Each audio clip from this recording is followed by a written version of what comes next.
Hello, Major Nerd here, reporting for duty. I'm here today to talk about the controversy surrounding Masters of the Universe Revelation. Now, there's been quite a bit of chatter about this show.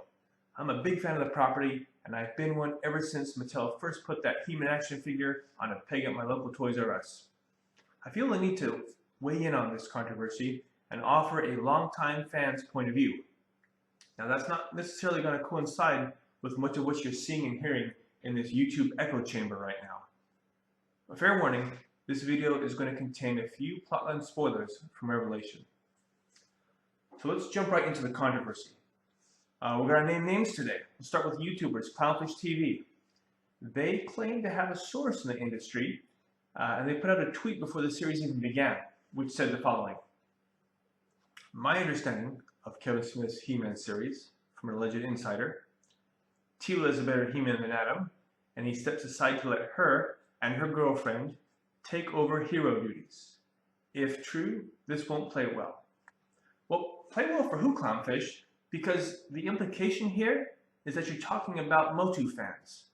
So being one myself, it sure sounds like you're speaking for me here. So let's unpack that statement and take a look at a few facts. So there's three main points being put out in this tweet, and all of which have been expanded upon in subsequent videos that Clownfish put out after the fact. The first point is He-Man getting sidelined as the hero will not play well. Second point, Teela taking over hero duties and getting the spotlight will also not play well. And third point, Teela having a girlfriend will not play well. So take them one at a time. First, let's talk about He-Man getting sidelined as the hero. We're going to go right to Filmation and start with an episode called Quest for He-Man. So in this episode, Skeletor leads He-Man into a trap. It wipes out his memory, sends him to this faraway planet called Tranus, and there he meets up with this character named Gleedo, and they get captured by Plundar the Spoiler. So with He-Man sidelined, the Sorceress then recruits this great combination of heroes. Orko, Cringer, and Ram-Man. So their job is to go find He-Man, restore his memory, and bring him back. This is a great episode. It's included on the DVD release of the top 10 episodes. So it seems like fans didn't mind He-Man getting sidelined as the hero in that story. But not enough? Alright, let's go to a Season 2 episode, Hunt for He-Man. In this one, the Wind Rider gets shot down over the misty swamps, and He-Man takes in a lot of poisonous water as he's saving Cringer. He gets weakened pretty bad. So there's this young boy and his grandpa they run into. The boy's name is Drac. And he's impressed with Skeletor's power, and he wants to turn He-Man over to the villain. But Drac has a change of heart during the show, and he comes up with this plan to distract Skeletor, which allows He-Man time to heal. But again, He-Man's sidelined is the hero, so Drac has to step up and be the hero of the day. But I've got more evidence too. Let's talk about the episode Prince Adam No More. In this one, Prince Adam gets kind of bummed out by a secret identity, and he wants to impress his father. So when he's out in the attack track with King Randor and Man-at-Arms, they get attacked by Beastman and some Shadow Beasts. And because Adam refuses to run off and turn to He-Man, this results in the King getting captured. So Adam himself sidelines He-Man this episode throughout that adventure scene because he wants to impress his dad. It doesn't work at the time, but it tells a great story, one of the favorite episodes of the fans also, and provides some great footage for a certain Four Non-Blondes parody. But hey, in case you need more convincing that fans have been okay with sidelining He-Man, I'm going to bring out the big guns for this last example. The Problem with Power. Arguably the single greatest episode out of all 223 He-Man and She-Ra episodes produced by Filmation. 224 if you count the Christmas special. So in this one, He-Man, thinking he killed a man, relinquishes his power and, as Prince Adam, from the top of Grayskull, throws his sword into the bottomless abyss, effectively sidelining He-Man as the hero, potentially forever. Oh, trigger warning for all the haters. Guess who steps in and takes on Skeletor in his absence? Why, it's none other than Teela herself. With He-Man unavailable, Teela steps up and volunteers to take on Skeletor as he's building a dimensional gate through which he plans to summon an army. This episode was included on the top 10 greatest episodes DVD, and it's routinely called out by fans as the single greatest episode of the series. So I ask you, do fans have a problem with He-Man getting temporarily sidelined as the hero? So far, evidence says no. So anyway, this episode provides a nice segue to the second point on Clownfish's list. This is about Teela getting the spotlight. And it's too easy, but I'm going to start with it. Teela's Quest. Again, top 10 episode, and like the title says, it is all about Teela. Here she finds out the sorceress is her mother, but has her memory erased until she's ready at some point in the future to know the truth. But that was too easy, so I'm going to pull a few other episodes up. We'll talk about those. Next one, Teela's Trial. So in this episode, Teela resigns from her post and leaves the palace. Funny, all the haters out there who feel that Revelation Teela, who did the exact same thing, was written out of character. See, there's things that those of us who are actual fans know, but the haters who claim to be fans seem to be unaware of. So Teela's Triumph is another episode all about Teela. And in this one, she assumes the role of Guardian of Grayskull as Skeletor banishes the sorceress to another dimension. Another one, Witch and the Warrior. This features Teela and Evelyn working together. And uh-oh, haters, we have a couple of strong female leads teaming up. Are we somehow to deduce from this that the 80s were woke too? But it's not just the cartoons that give Teela the spotlight. Mini comic, Tale of Teela, golden hardcover book, Teela's Secret. They both give our favorite warrior goddess some time and attention. Just saying. So on the subject of Teela getting the spotlight, I ask, do fans actually have a problem with this concept, as Clownfish suggested? But the evidence is not in their favor right now. So for all those keeping score, of the episodes included on BCI's top 10 DVD, 5 of the 10 feature either He-Man getting sidelined, Teela stepping up and getting the spotlight, or both, as is the case with Problem with Power. Now, I'm not spouting my own opinion here at this point. Those are just facts. That's BCI's DVD. The fans voted in. But I do feel inclined to ask at this stage, the two hosts of Clownfish, Neon and Geeky Sparkles, are they actually He-Man fans? Because if they are, they seem to have forgotten quite a bit. Well, maybe I'm being a little too harsh, so let's pick out the third point on Clownfish's tweet. This one says that fans would have a problem with Teela having a girlfriend. Which, okay, in this case, it would be reasonable to assume a lot of fans would have a problem with that, because a lot of us envision that Adam and Teela, at some point, they're going to end up together. DC Comics actually has them getting married at the conclusion of the Eternity War series, which was great, pleased a lot of fans. So if true, if Teela was with someone else, that would have disappointed a lot of fans. But was it true, as their source claimed? Survey says, false. Now that all 10 episodes of Revelation have been released, Teela has no girlfriend in the series, which is exactly what Kevin Smith said when he responded to the Clownfish tweet. So one of two things is going on here. Either Clownfish's source lied to them, or the source was just plain wrong. Or, read only this for a moment, was there ever an actual source? Anyway, after the tweet, Kevin Smith responds, and he says, Teela has no girlfriend in our series, and he jokes that he could use Clownfish's ideas before they lock the scripts, which I guess is insulting, because that sure fired up the saltiness levels in Clownfish and all their rabid followers. Neon and Geeky Sparkles began demanding an apology. I'm sorry, but if you're a grown adult whining about an apology, you might be a snowflake. What's next? Would you like a participation trophy too? Anyway, at this point, Clownfish goes on the attack, and they start producing video after video about how mean Kevin Smith is, or how the series is going to be woke. This is clearly an attempt to gaslight the fan base, trying to get us all riled up. Now, I'm not going to go through all their videos, but I'll pick a few as a sampling of how angry they got.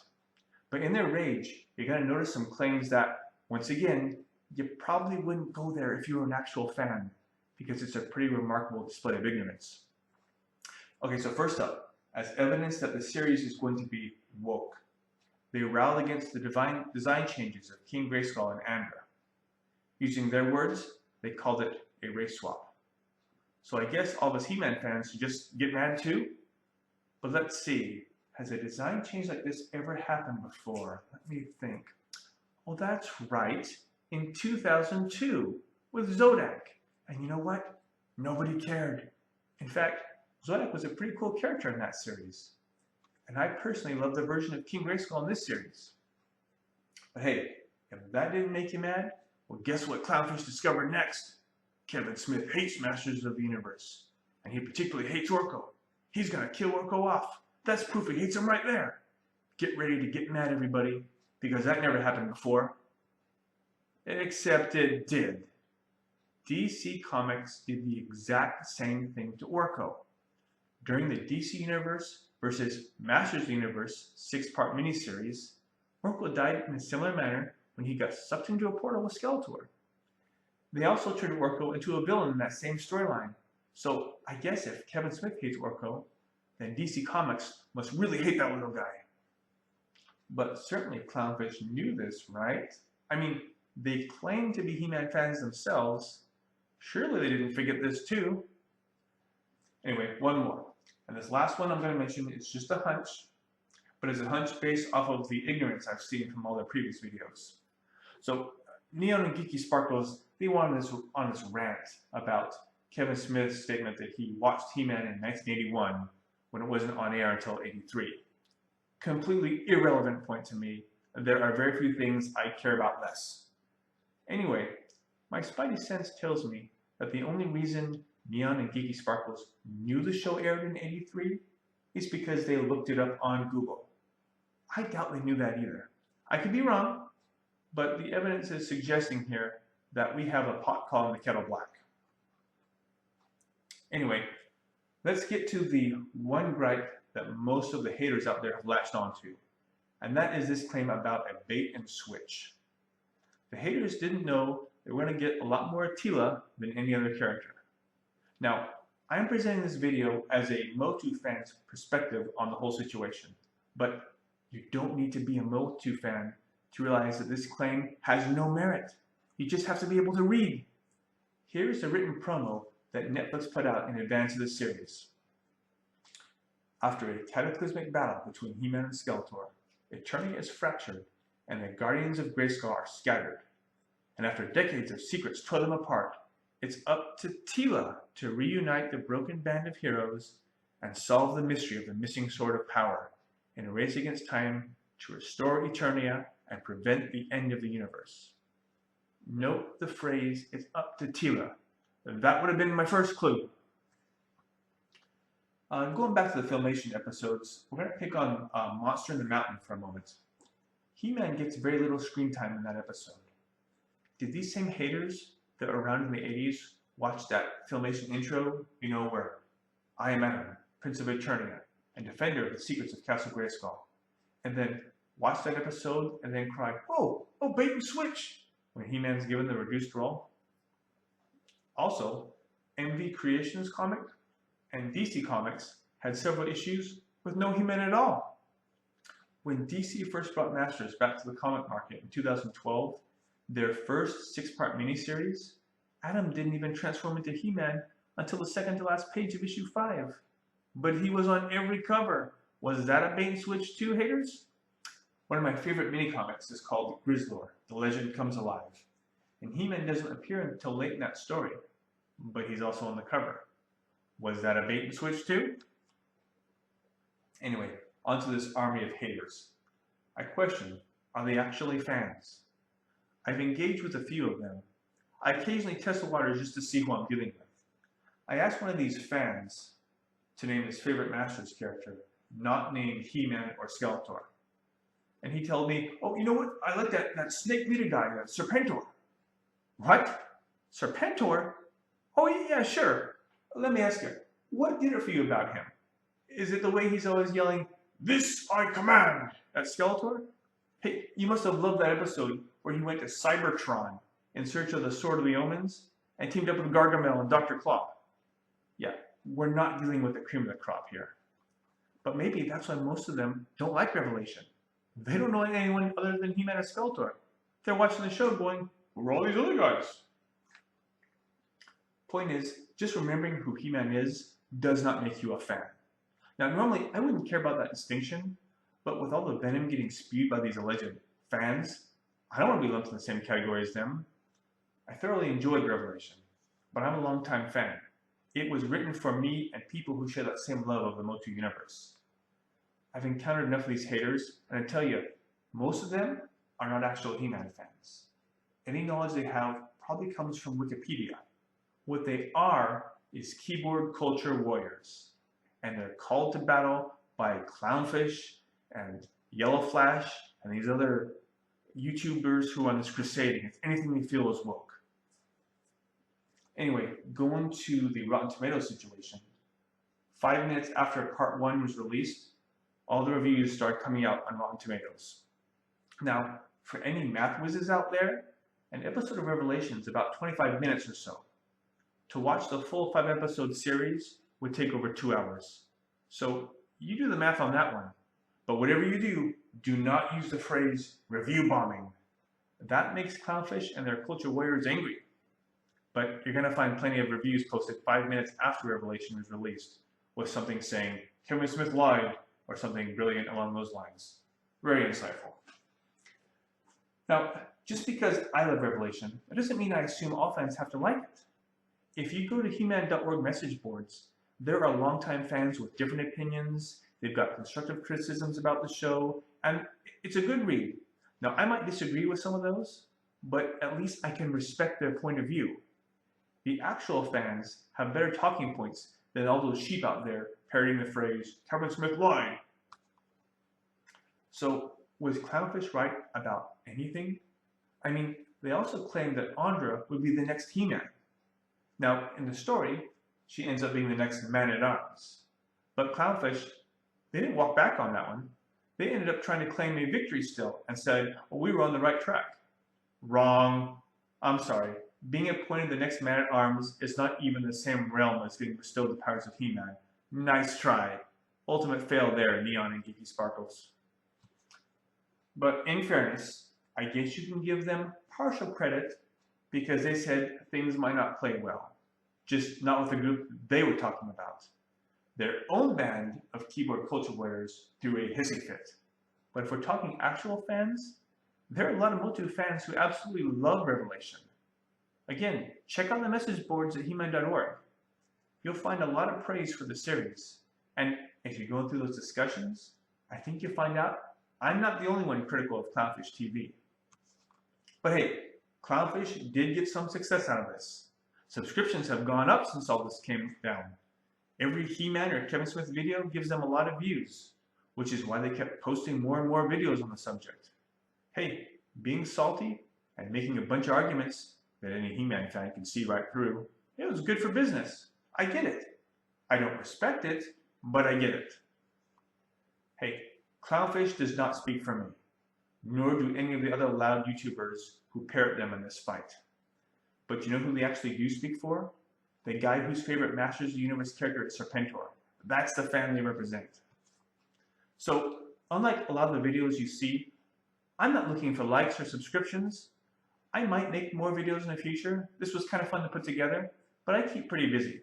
So maintaining a channel is not going to be a full-time gig for me. I made this video because I felt the need to share an actual fan's perspective on the controversy as a counterbalance to what the loud and vocal groups were putting out there. I'm certainly aware of the culture war involving woke media, but my primary interest here is just sharing a longtime fan's point of view. The toys and comics on this video, they're all mine. I didn't clip those images off the internet. I still have most of the figures I had as a kid, and I've added to my own collection with the other toy lines that have come out since then. I went to 87 Masters of the Universe movie on opening day. I went to the Power Tour when I was a kid.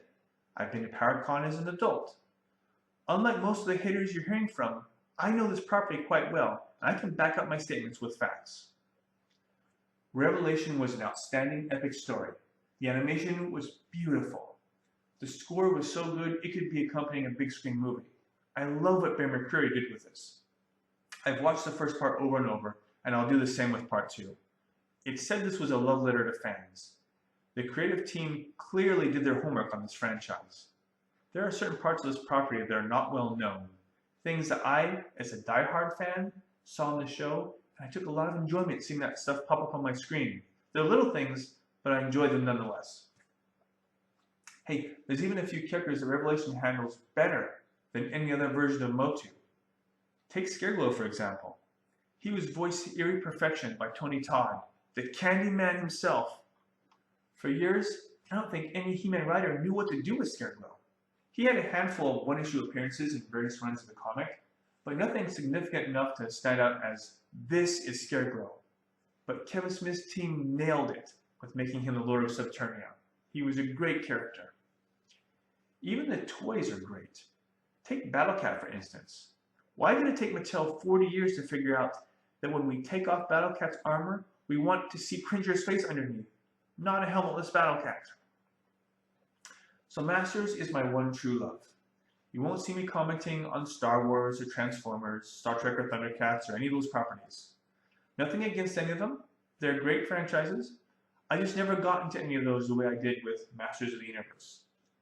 G.I. Joe is probably my second place franchise. I watched the cartoons, I had the comics, but it's a distant second to He-Man, and I haven't kept up on that property in the way I have with MOTU.